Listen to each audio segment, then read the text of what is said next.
We could have kept that going. What a great song. I won a lot of races with that song. Uh-oh. I thought that was a drone. They make them in all different sizes nowadays. They can be very destructive, as you probably heard. So this is, oh, you can sit down. Come on. It's an honor. Now, if you find it really exciting, stand up, pop up again. But it's a great honor to welcome. These are my friends. These people voted for me, 98% that were looking for the other two. But I want to welcome you to the Rose Garden. You know, this is a whole new thing. This used to be grass. And took a little heat from my wife. She said, darling, what did you do with my grass?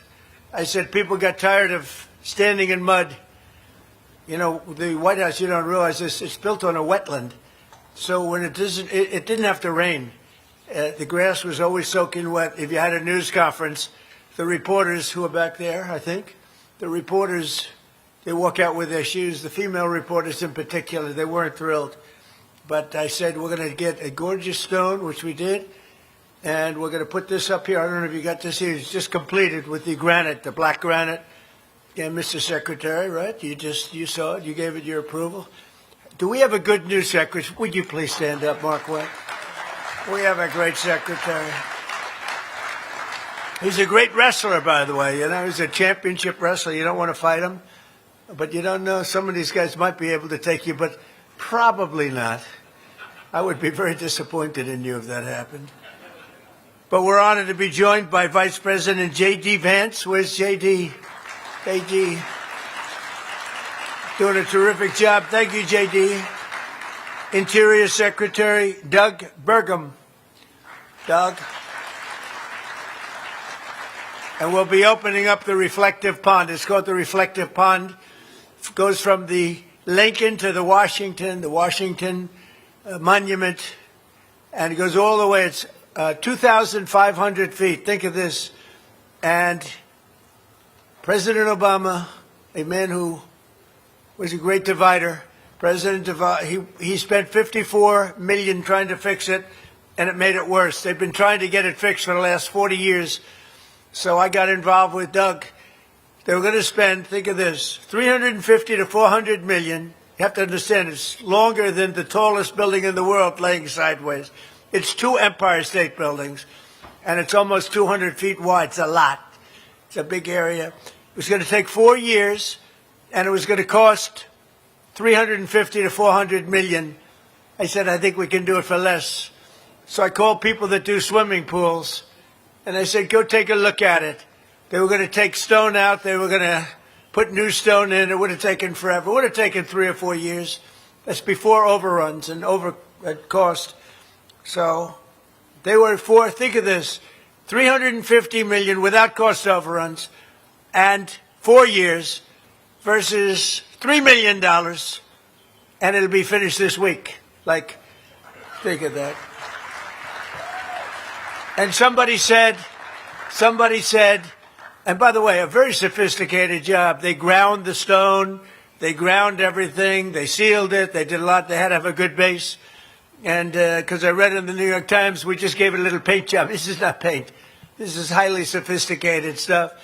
But I said, get me the heavy-duty industrialized, and it's thick. It's amazing, actually amazing stuff. It'll be good for 50 years, probably. So somebody said, well, it's not the same job. No, it's better. It's going to be beautiful. And I think we'll have it open, Doug, next week sometime, next week, week after. So this would have been under construction for 4 years, cost all of that money. It would have been over $400 million with cost overruns, which, of course, are a normal cost of building if you don't know what the hell you're doing. And we did it for a couple of $1 million, and we did it in 1 week. I said 1 week. That's not including the preparation, which was 2 weeks alone, because it was so filthy dirty. We were getting complaints from people for years. It's been dirty and disgusting and rotting garbage in it. Terrible. We took away 16 loads of garbage out of that only 2 feet deep pool. So I just want to mention, because Doug has been great, and he went with me 100%. So we put this magnificent coating. It's almost complete. Not a paint job. New York Times, fake New York Times. I call it the failing New York Times. They're losing subscribers. They're losing subscribers so badly they don't know what the hell to do. But they said, we did a paint job. We didn't do a paint job. The place would leak, and we're going to have it totally sealed. It's basically, if you think of a swimming pool, a heavy swimming pool coating, and the pool person said, sir, we're going industrial. What is industrial? It's a heavy duty. It can handle anything. And it's going to be beautiful, beautiful color. I picked American flag. See the blue? I picked American flag. It was called American Flag Blue. I couldn't make up my mind. I had a hard time. I was having a very hard time. And here the colors are, sir. There were like 70 colors. I said, couldn't you give me 3? 70's a lot. They had every color you could imagine. And they called them, and I looked and looked. I said, what is this? Sir, that's American Flag Blue. I said, I'll take that one. And I think it's going to be beautiful. And you're going to see something. So this is 1922 it was built. And it was broken for most of the time. And you are now with Doug and myself and the great staff you have and the people that did it. And by the way, these people did not work for me. They said they worked for me. They didn't work for me. They come from a different part of the country. But they were good. The people that worked for me recommended it. And they recommend we do it this way. But I recommended it to them because I'm very good at construction. So we saved at least, think of it, I saved $349 million, and I saved 4 years of construction. And the New York Times said I didn't bid it. I didn't bid it. It's unbelievable. It's unbelievable, but I had nothing to do. I blame Doug. They gave it out. I didn't even give it out. So the other people we have, and we have some of the greatest people on earth here tonight, Homeland Security. The Homeland Security team has been unbelievable, I have to tell you. And I came up with an idea that I thought was brilliant. I think all my ideas are brilliant, actually. But this one I knew I was brilliant. Then I got a call from Tom Homan. He wasn't through. Where's Tom? Is he here? I love Tom Homan. He said, I'm the greatest president in history. I said, Tom, you can't do better than that? Thank you, Tom. So I get a call from Tom Homan. He didn't like it, but everyone else liked it.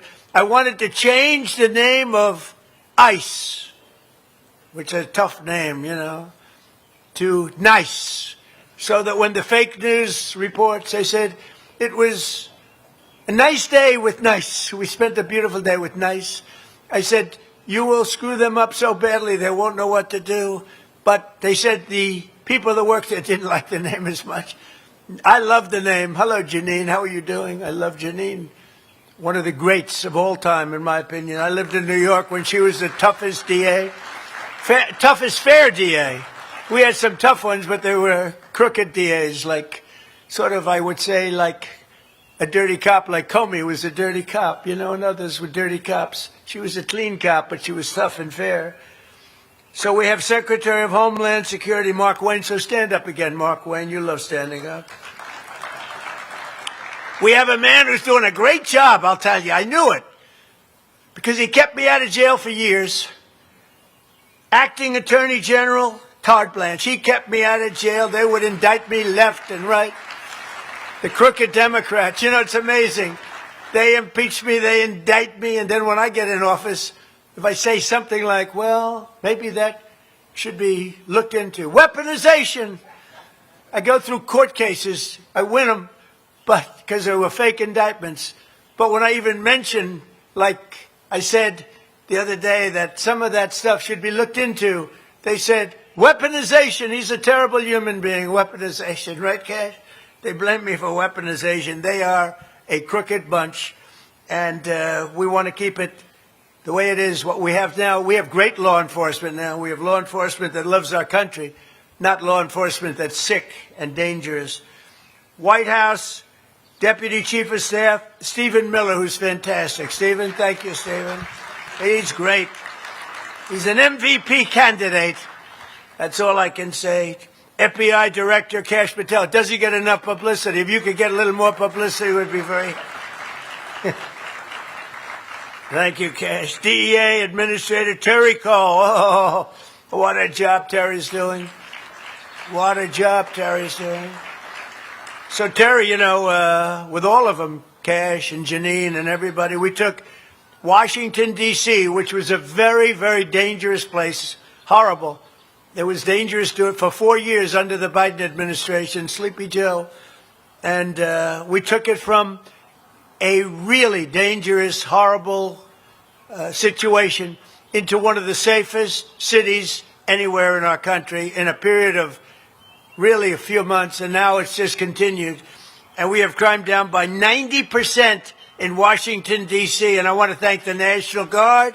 I want to thank our park police. I want to thank Doug Burgum. I want to thank Cash and Janine. I got to thank Janine. If I didn't thank Janine, I'd be in very big trouble. But you did a great job, everybody. We're proud of you. Look, the fake news just showed up. They missed the best part. I want to thank also a friend of mine, Secret Service Director Sean Curran. I see you back there, Sean. Thank you very much. And I thought you did a great job 2 weeks ago. You know why? Because I'm here, okay? We consider being here a success. And I'll tell you what, your people are all over the place. You know, you got a little, no matter how well you do, they're going to find fault. But I will be the one to find fault if I think there was fault. They had great professional people, and they came out, and within seconds, I saw them take J.D. by the shoulders and lift him up like he was a little boy. I said, how come they didn't lift me up so fast? They lifted J.D., got ripped out of the chair. That was a view of the week. But they did the job, J.D., right? I think so. The director of the U.S. Marshal Service, Gaddy Saralta. Gaddy, where are you, Gaddy? Great job. And you, with what you've done in D.C., you, the whole team.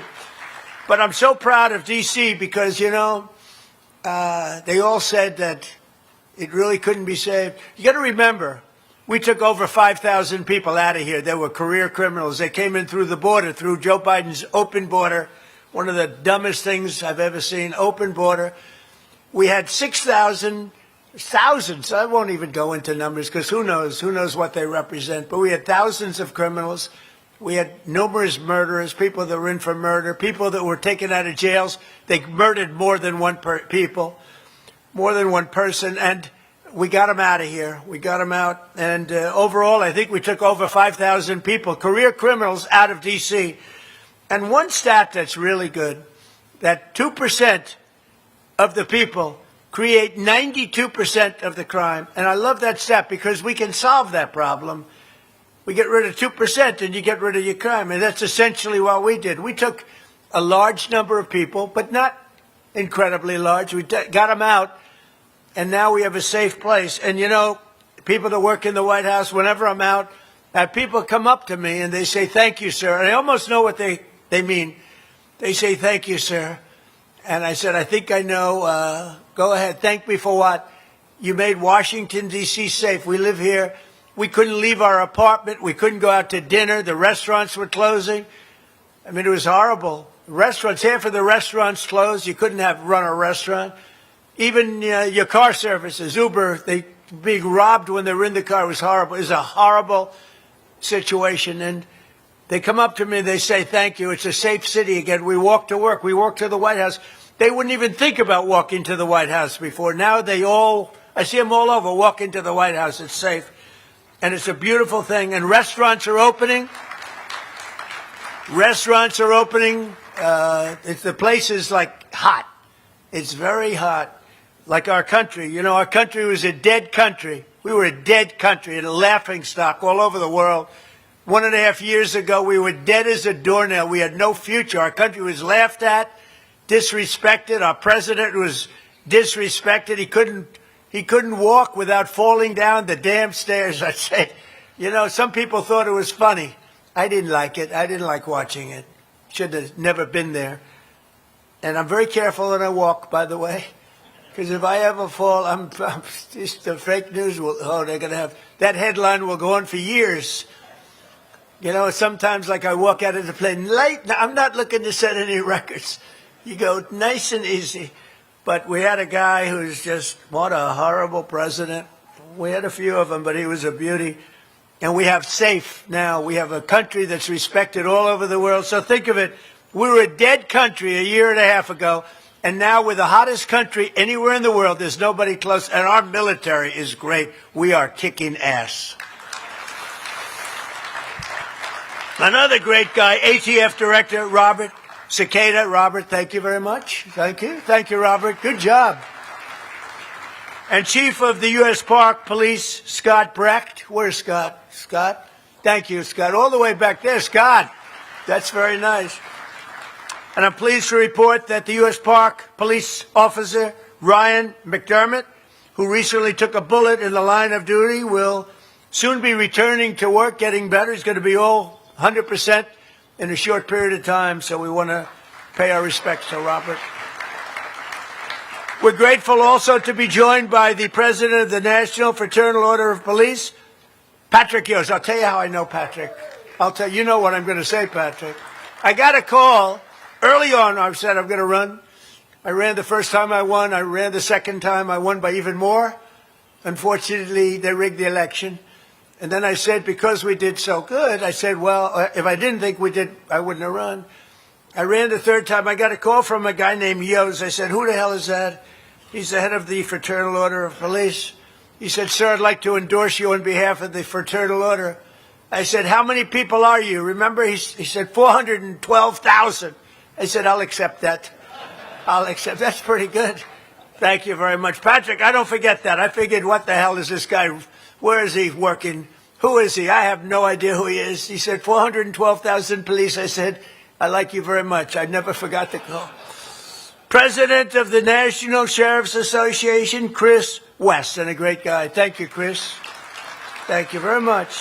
President of the National Border Patrol Council, my friend, this guy, for years, along with others, he worked on the border. He never got a call from the border czar. The border czar was Kamala, who is, by the way, leading the polls in the Democrat. She's leading all Democrats, which tells you they're not deep. They're not too deep. Can you believe that she's leading? So he never got a call. Where the hell are you? There he is. So in 4 years, did you ever get a call from Kamala, like, how are we doing on the border? She never went there. She never called, but she did quite a good job. We had about 25 million people come through, totally unchecked, unvetted, murderers, killers, drug dealers, drug addicts all over the place, right? Mental people from mental institutions, insane asylums. We had 11,888 murderers come through. Other than that, it was quite a nice situation. And she never once called. And I said, boy, that's a big story, the fact that she never called. She never called you one time. Is that right? Never one time. She was the border czar. She was great. She would have made a great president. But she's leading in the polls. And we have to respect that. We have to respect it. I just hope she gets in. President of, how about Gavin Newsom, though? He went out and he said he's a stupid person. He got bad test marks. He got bad this. He got bad that. He can't read a speech. In other words, well, I'm not reading too much of a speech either. But said he can't read a speech. He's not a smart person. He said, I'm dumb just like all the people in this room. And now he was accused of being a racist. I mean, that was the stupidest. This guy, what he said is so bad. It was the worst interview I've ever seen by a professional politician. And he's running and he's in second place. So we got a lot of beauties out there, JD. I envy you and other people. I don't know. Who's it going to be? Is it going to be JD? Is it going to be somebody else? I don't know. Does anybody have? Okay, let's go. You ready? Who likes JD Vance? Who likes Marco Rubio? All right. Sounds like a good ticket. JD. That was a perfect ticket. By the way, I do believe that's a dream team, but these are minor details. That does not mean you have my endorsement under any circumstance. But, you know, it's there was a big and then a very nice. I think it sounds like presidential candidate and vice presidential candidate. President of the Federal Law Enforcement Officers Association, Matthew Silverman, another winner. Thank you, Matthew. Good to see you, Matthew. So we're gathered here tonight, and it's exciting because this place was not properly taken care of. I was told by my wife, you have to act presidential, so don't use foul language. I won't. Therefore, normally I would have said it was a shit house, but I don't want to say that. The columns were falling down. The plaster was falling off. You made a speech, and I was saying, couldn't you fix up the paint job up there? You know, it looked a... And this place is tippy-top now, including all the brand-new, beautiful stone. I paid for it myself. All of the stone, all of the different things we have, and we're bringing the White House back to shape. I don't know if you got to walk into the marble, the statuary. It's called statuario, the statuary marble. The white, I don't know if you got to walk in there. They probably see your law enforcement. They don't want you to walk into the house. They want to keep you as far away as possible. But it's beautiful, book matched. And I spent a lot of time on bringing this house back because this house was in very bad shape. Those walls were in horrible shape. I'm looking at them now. Look at them. They're perfect.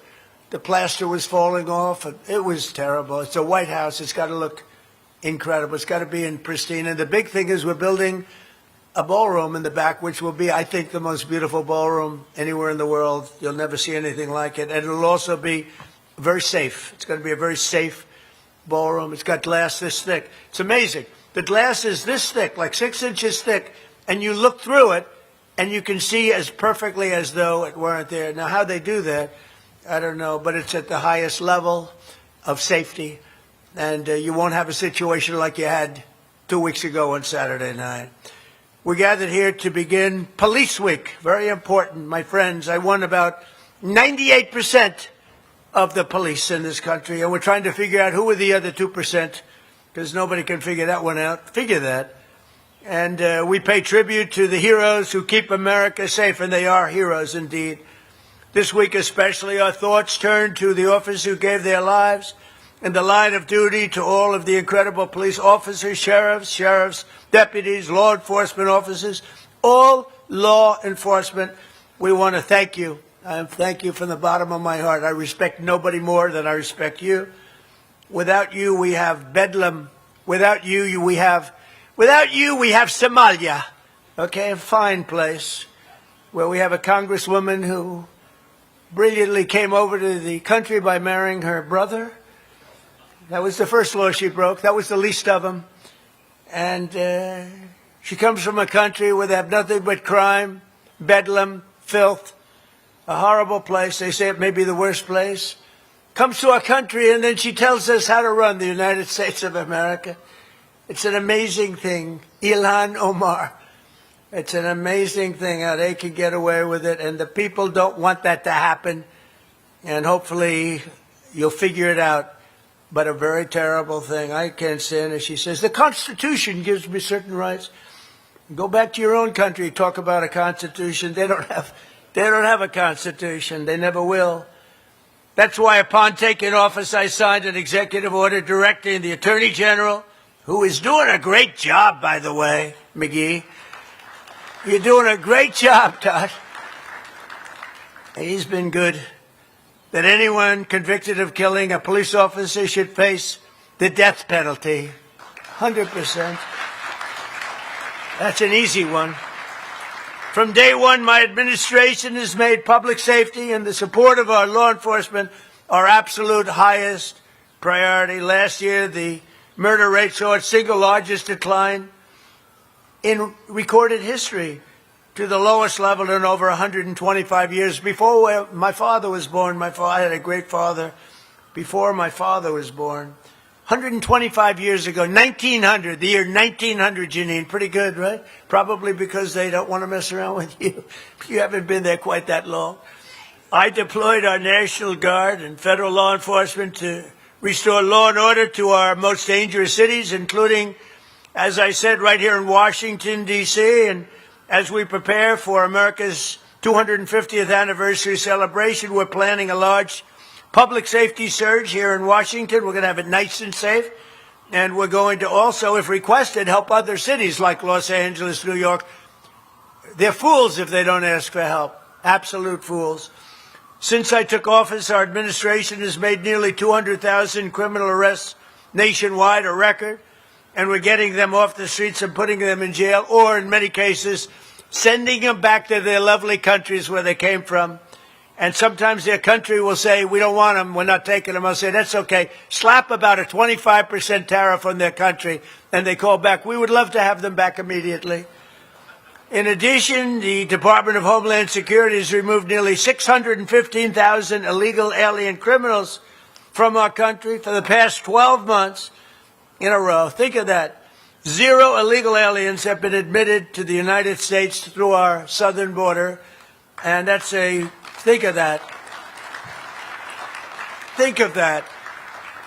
0. And, you know, the people that make those charts are inclined toward being a Democrat. Or a new name I came up with yesterday was a Democrat, because I was talking about this guy. I think that could be a good one. You know, I've come up with some extraordinary names. But I was talking about Hakeem Jeffries. He's a low IQ person. And he was talking about all these things. He was saying things that were so stupid, so basic and so stupid. He called our Supreme Court illegitimate. I don't agree with our Supreme Court all the time, I can tell you that. But you can't call it illegitimate. If I ever said that, you can imagine what would have happened. But there wasn't a big stir. But he was talking, and I said, yeah, he's a dumb guy. And then I said, he's a Democrat. And I don't know if people are going to like that term or not. It maybe catches on, and maybe it doesn't, but it's true. Their policies are insane, and they would drive our country into ruin. And we've got to do great in the midterms. And if we don't, they will do everything they can to destroy our country. There's something wrong with them. The flow of deadly fentanyl across our border is down, by the way, by over 60%, which is a record. Nobody ever thought it was even possible. And coming in by sea, it's down by 97%. And again, we're trying to find the 3% because we consider them to be among the bravest people anywhere in the world. Anybody willing to get into one of those boats after what they've witnessed, we would consider them to be among the bravest in the world. These gains have been the result, and what a job our military and others are doing with respect, is that right, Paul, with respect to drugs coming in by sea, meaning drugs coming in by water, by the ocean, by the sea. A lot of people don't know what I mean by sea. They think I'm talking about vision. I'm not. I'm talking about sea, like the sea.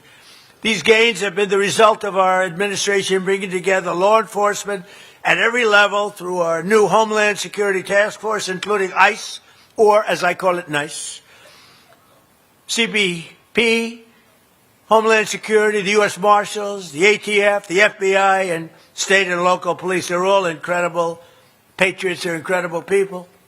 I also want to recognize one hero who exemplifies the amazing courage our police officers show each and every day, Assistant Chief Aaron Edwards from the NYPD, New York's finest. Where's Aaron? Where are you, Aaron?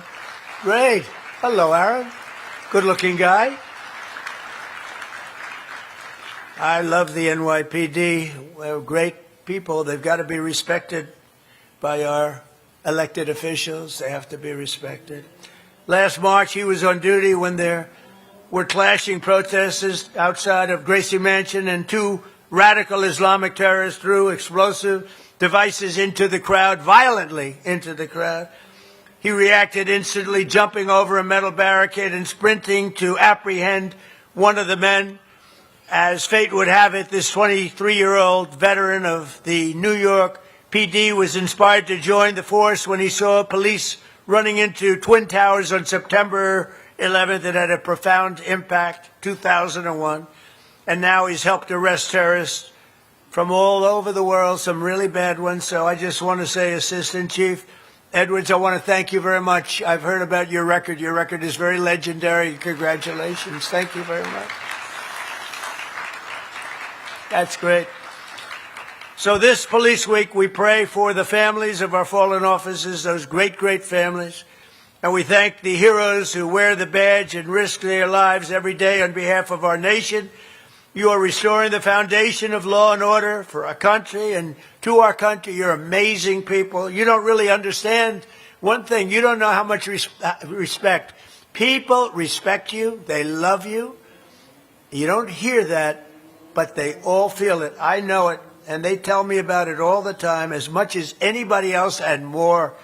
So I just want to welcome you as great professionals, as unbelievable people and patriots to the beautiful White House, the new and improved White House.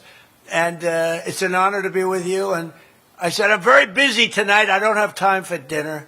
And they said, oh, it's the police we're honoring. Oh, I'll have dinner. So I'm going to join you for dinner. Is that okay? I'll set aside the Iranians for an evening. I'll put the Iranians aside, and we're going to have a little dinner. So I want to thank you all. You're really specially just amazing people. Thank you very much for being here. Thank you.